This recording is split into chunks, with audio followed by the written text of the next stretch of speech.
I'm your host, Dave Soika, a member of the Equifax advisory team. Our group analyzes economic trends, leveraging data and analytics to provide industry insights and strategic recommendations. Our goal is to support clients in navigating economic uncertainty while identifying opportunities for growth in the consumer credit space. As President Trump settles into office, businesses, economists, and consumers are closely watching how his flurry of activity will shape both the U.S. and global economy. While much remains uncertain, we do know this. The U.S. economy remains strong, global economic relationships are shifting in response to potential tariffs, and the Federal Reserve policy has, so far, remained steady. To help us make sense of it all, we're joined by Shandor Whitcher, an economist with Moody's Analytics. Shandor is a frequent speaker on national and regional economic trends with expertise in commercial real estate, single-family housing, and consumer credit. Shandor, thanks for being here today, especially after your hometown Eagles just won the Super Bowl last night. Oh, So, first, indeed. first question, are you a football fan? I am indeed. I might even sound a little hoarse from yelling "Go Birds" last night. Okay. And then the second one, I think that our audience wants to know, did you climb any light poles? I didn't, but I watched a couple, and that's Okay. that's good enough for me. Well, congrats. It was I'm sure, a very fun experience being an Eagles fan. So, Best Super Bowl I've ever seen. there's a lot to cover, so let's just kind of dive in. One of the biggest concerns for consumers right now is inflation management. Where do things stand? Yeah, thanks, Dave. Yeah, so inflation has cooled quite a bit from its peak. December's data gave both consumers and policymakers a bit of breathing room. So the overall CPI rose 0.4% last month, but nearly half of that increase was due to a spike in energy prices, which tends to be much more volatile. So if we strip out food and energy, core inflation rose just 2%, continuing a downward trend. So shelter costs, which are still the biggest driver of inflation, are still rising, but at a more manageable pace. And meanwhile, vehicle prices, both new and used, are stabilizing, and even repair and insurance costs, which had been soaring, are finally starting to level off. So looking ahead, inflation should continue easing through the first half of 2025, particularly as some of last year's price pressures fade. But there are risks. Things like new tariffs or changes in immigration policy could push inflation back up later in the year. For now, though, we're seeing a steady disinflationary trend. Okay, good. We'll kind of break those some of those components out as we kind of continue our discussion. So we'll kick things off breaking that down with the labor market trends. And so we had a good jobs report last week, 143,000 jobs added, unemployment rate edged down to 4%. What's the outlook for the first half of the year, do you think? Yeah, absolutely. So we expect underlying job growth to settle closer to 175,000 in the coming months. Still healthy, but gradually decelerating. So the unemployment rate dips slightly to 4%. Sorry, when I say underlying, I mean abstracting from the vagaries of the data. Job growth goes up, it goes down, but kind of peering through maybe seasonal adjustment, et cetera. Mhm. So just to be clear on that. So the unemployment rate, as you noted, dipped slightly to 4%, and a key measure of labor market strength. The prime age employment to population ratio is also holding steady at a strong level. So industry-wise, healthcare continues to be a major driver of job growth, while retail has also seen steady gains. So on the other hand, revisions showed that professional and business services, when I say revisions, I'm talking about benchmark revisions, right? So this is Mhm. the the BLS takes a hard count of employment through the quarterly census of employment and wages. And these data, the payroll survey data that you see, on a monthly frequency, these data get benchmarked to a hard count of kind of tax-paying data, tax-paying employment. So revision showed that professional and business services weren't quite as strong as initially thought, particularly in temporary employment and computer programming roles. So looking ahead, job growth should continue slowing, especially as immigration trends normalize and labor supply growth cools. So by the end of the year, we're expecting monthly job gains to drop to around 70,000. This will keep unemployment rate near 4%. This report doesn't change the Fed's view that the labor market is gradually coming into balance. So their wait and see approach to rate cuts remains intact. Okay. Yeah, that was going to be one of my kind of follow-up question on that, and I've seen a lot of comments over the weekend around kind of what this does to the Fed. So I know there were a lot of revisions, some rather sizable revisions for I think November and December. So we had good numbers in January. I think the speculation has been around maybe June would be when the Fed more realistically might entertain their first rate cut. So given strong, what I'll call strong, I don't want to put words in your mouth, but strong job numbers, do you think that that changes their view at all for that maybe that looking at rate adjustment, we'll call it up or down, say rate adjustment for this year? Yeah, so we expect them to kind of hold this pattern for a while, right? We expect them to take a pause in the rate cuts while they assess how new policies, things like tariff, immigration changes, and potential tax cuts impact inflation and growth. So these policies could be inflationary, but the extent depends on how aggressively they're implemented. So the Fed is likely to wait for a bit more clarity before making its next move, which we will think will come by the September 2025 meeting. Okay, okay, good to note. Kind of broadening our horizons, if you will. Let's take a look at kind of the global trade dynamics. And so, there are some geopolitical tensions out there. In addition to we'll call it the trade wars, right? We just saw the there will be tariffs on aluminum and steel, inclusive of Mexico and Canada. But there are also other, actual conflicts out there. And so, what are those? The tension, the tariffs, regional conflicts. What is their impact on global trade and really economic stability? Yeah, so I'll start with tariff policy. So higher tariffs would raise costs for businesses and consumers. This adds to inflationary pressure. It also puts strain on global supply chains, and it's effectively a negative supply shock, right? So it's inflationary and it's counter to growth. Um, you know, it, Moving past tariffs, as far as geopolitical tensions go, you've got conflicts in the Eastern Europe, the Middle East, and ongoing US-China frictions. These are all creating challenges. So these disruptions can increase shipping costs, reroute trade flows, and make supply chains less efficient. So a prime example of this is instability in the Red Sea, which has already led to higher transportation costs moving goods between Asia and Europe. So, despite these risks, trade's been very resilient.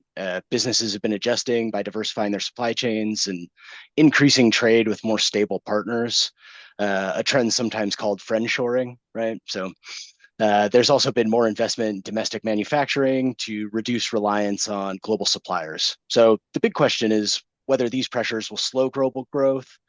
If policy shifts remain measured, trade can continue adapting. But if we see increase in tariffs or escalating geopolitical tensions, it'll weigh heavily on economic activity and cause inflation. All right. Good to note. So I'm writing that down for my new word of the day, friendshoring. So I appreciate Yeah, yeah, indeed. uh, that new word there. So obviously, unemployment rates, um, inflation, are always okay. What's next? And so one of those risks that nobody really wants to talk about is recession risk. And so what is we'll say what's Moody's given the scenarios that you have, what are the chances of a recession this year, and then what factors could trigger that? Yeah, absolutely. So, as you noted, the US economy is in very solid shape. I think our, chief economist is even, on record in the past few months saying this might be the best economy ever. So we're doing really well. Now, that said, risks are mounting and the path forward has grown less certain. So, historically, the US experiences a recession every 6 to 7 years on average. So that just means the unconditional probability of a downturn in any given year is around 15%. So, given current conditions, we estimate the risk of recession over the next 12 months at about 25%. So, higher than normal, but not an imminent threat. Okay. So a major wild card, as we've been discussing, is economic policy under the new administration. So if you've got these, potential policy shifts, this includes higher tariffs, stricter immigrations, tax cuts, and these could all have really complex effects. So, on one hand, tariffs, which we've kind of already discussed, but also labor supply constraints. So if you reduce immigration or you find the labor supply shrinking through workers being removed from the country. This stands to push inflationary pressures higher. So on the other hand, uncertainty around fiscal policy could weigh on business investment and consumer sentiment, which also stands to slow growth. So and another key risk here is the bond market. So long-term interest rates have risen sharply, and this reflects investors' concern over policy uncertainty and fiscal sustainability and potential inflationary pressures. So if rates remain elevated for an extended period, that could tighten financial conditions, my apologies, and that'll slow lending and dampen economic activity. And kind of at your tail risk, right? A particularly sharp move higher in yields could create stress in financial markets. This stands to put pressure on asset prices, including stocks, housing, and commercial real estate. So also add the labor markets, another factor to watch. So while job growth has been strong, hiring is gradually slowing. And at the same time, a more cautious approach from businesses could further reduce demand for workers. So if layoffs were to kind of pick up, we don't really have the hiring to offset that. And that would put pressure on household spending, which is the biggest driver of growth. So I'll just, Right. give our baseline outlook. It assumes the economy continues expanding, though at a slower pace. Policy shifts could create inflationary pressures, and these are your key risks to the outlook. You mentioned, consumer sentiment, and then, we as well as Moody's Analytics has been, kind of saying that, as the consumer goes, so goes the U.S. economy. And so, things have been strong, but obviously it's always, what's weighing on the mind of consumers. And you mentioned, the bond market. I'll kind of switch over to the overall market, the stock market, right? And Mhm. so, hey, I'm doing well. I'm sure we all were kind of surprised when Deep Sync came out, and then suddenly the market dropped because tech stocks are heavily weighted in terms of the major drivers of the stock market. So, can the stock market maintain its current momentum? And do you think we'll see, or might there be some kind of a correction this year? Yeah, so it's we have a wonderful chart that I don't have in front of me right now, but if you look at price to earning ratios in the S&P 500, we're at a near all-time high for any period outside of the area leading into the dot-com bubble, right? So stock prices are very richly valued, kind of potentially bordering on frothy, and that presents quite a bit of risk to the economy, right? If you've been having this incredible tailwind to household spending through the wealth effect, particularly the households that do the bulk of the consumption, those that own stocks, they're feeling well, they're feeling rich, and they're going out and they're spending that money, putting it back into the economy, right? So there's quite a bit of risk on that front. If you see a sharp correction in stock prices, that's going to dampen consumption and, dampen incomes throughout the economy. So our baseline is for equity prices to basically tread water in the year ahead, kind of give corporate earnings a chance to catch up with valuations, let everything come closer to equilibrium. But we're not expecting any kind of large sell off in the year ahead. Barring any major policy Yeah, of course. uh, With the disruptions. disclaimer that risks are elevated, right? That's kind of that's what we'd say. Right. Kind of sticking with the consumer, I want to talk a little bit about income and inequality. And so we mentioned stocks, and one thing I saw a report recently that the number of people, a number of working adults that have access to 401k has significantly improved, and then those that are enrolling in 401ks has dramatically increased over time as that access has increased. Um, but obviously, there are those that don't have that. And so, do we think that the gap between the higher income earners and then the lower income earners continues to widen? We call it an K-shaped economy. Are we seeing that bifurcation there? And kind of what policies might be able to be implemented to address that? Yes, there's actually a lot of reason for optimism about this in the next few years, and that is just owed to the strength of the labor market. So, if you can keep that labor market at full employment, you're able to pull in a lot of more of the, your lower income workers, the first to drop out, the less skilled, as soon as there's a moment of stress, right? So, this all stands to provide higher wages, stronger household income growth, and, most importantly of all, drive the poverty rate lower, which will, contribute to that. So gains have been will be particularly pronounced among young workers and those with less formal education, groups that traditionally see the most volatility in income.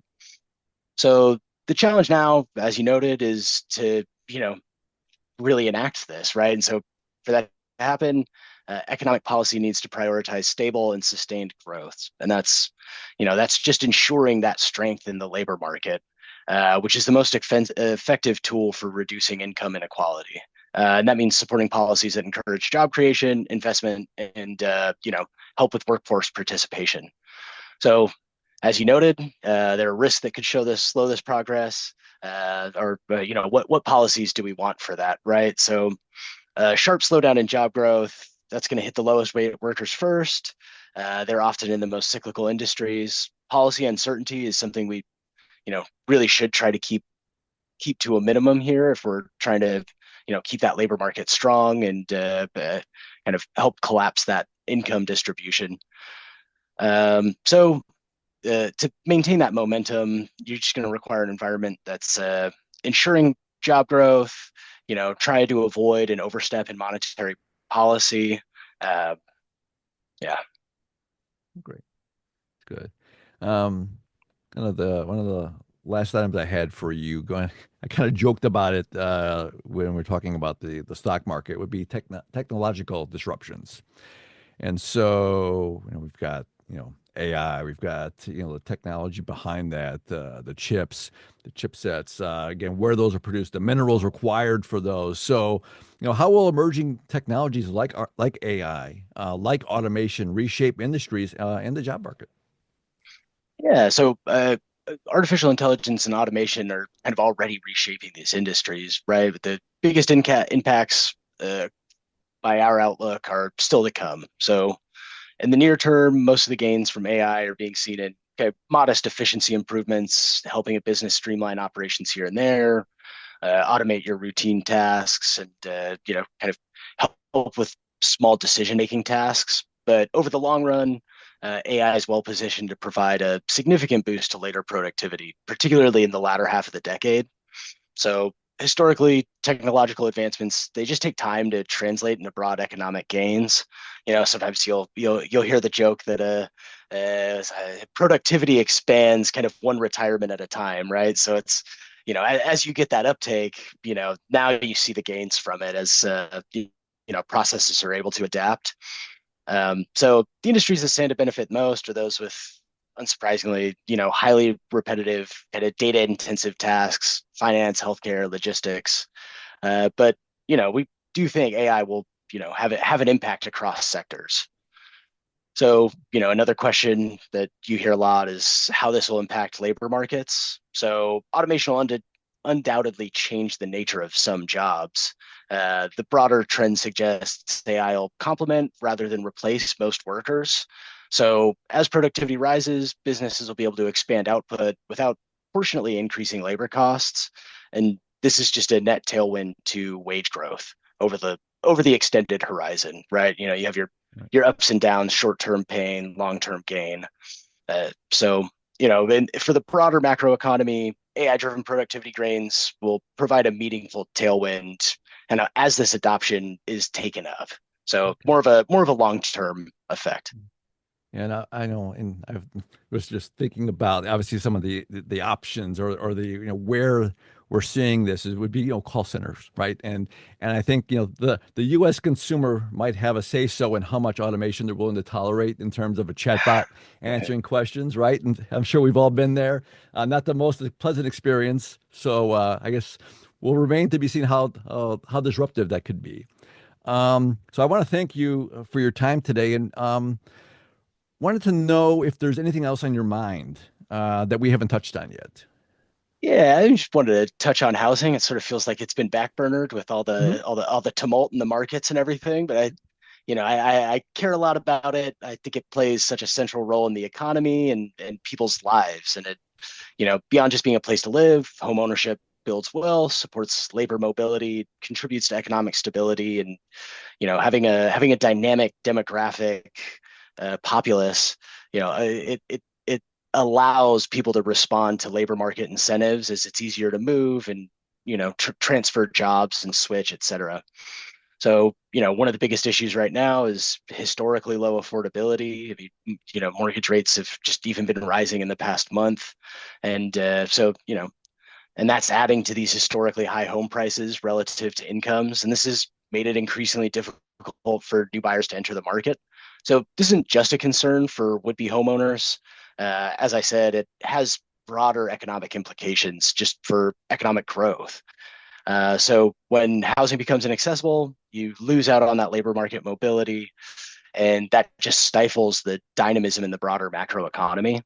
So this is kind of to me, sort of a long-term headwind, right? If you have workers that aren't able to transfer and travel, that's a kind of a huge, slow-moving risk to the economy. So, and in the near term, how do we get out of that? We increase supply, right? And so the U.S. has faced a persistent housing shortage, and new construction just isn't able to keep up with the demand. And so, if we're on the topic of trade policy, you add to this pressure, right, with increased tariffs on building materials, which can drive up construction costs and, Hmm. even make it harder for home builders to bring new supply into the market. Materials like lumber and gypsum are already subject to tariffs, and expanding them would further increase costs, leading to fewer housing starts and dampening affordability. So that's just a secondary risk I like to bring up for a topic that feels like it's been backburnered a little bit. It's a lot to think about, and obviously, as we're talking here today, it's around again. These things are connected, and so as you're listening to the news, you're reading something. Just again, it's really important to step outside of your narrow focus and say, oh, this has bigger implications. And while I might think, oh, this something doesn't affect me, well, it might in your grocery shopping, in your look, in your search for housing, in your travels, and so on. So again, Shandor, thank you so much for your time today. And if our audience wants to follow up with you, where can they find you? Yeah, I'm on LinkedIn. You can read my work on economy.com. Those are the two biggest. I'm not a big social media guy, so LinkedIn would be the place. Those that's the proper the Yeah, areas for our audience to search for you. And so absolutely. again, thank you. Thanks again. And to you, the audience, if you enjoyed today's episode, please tell your friends about us and subscribe. If you'd like to send us questions or suggested topics for future episodes, email us at marketpulsepodcast@equifax.com. And don't forget to register for our Market Pulse webinar series at equifax.com/marketpulse. Our team of experts works hard to provide relevant economic and credit insights to help your business make more confident decisions and build resilience to help you focus on forward. Thanks for listening, and please join us next time. Thank you.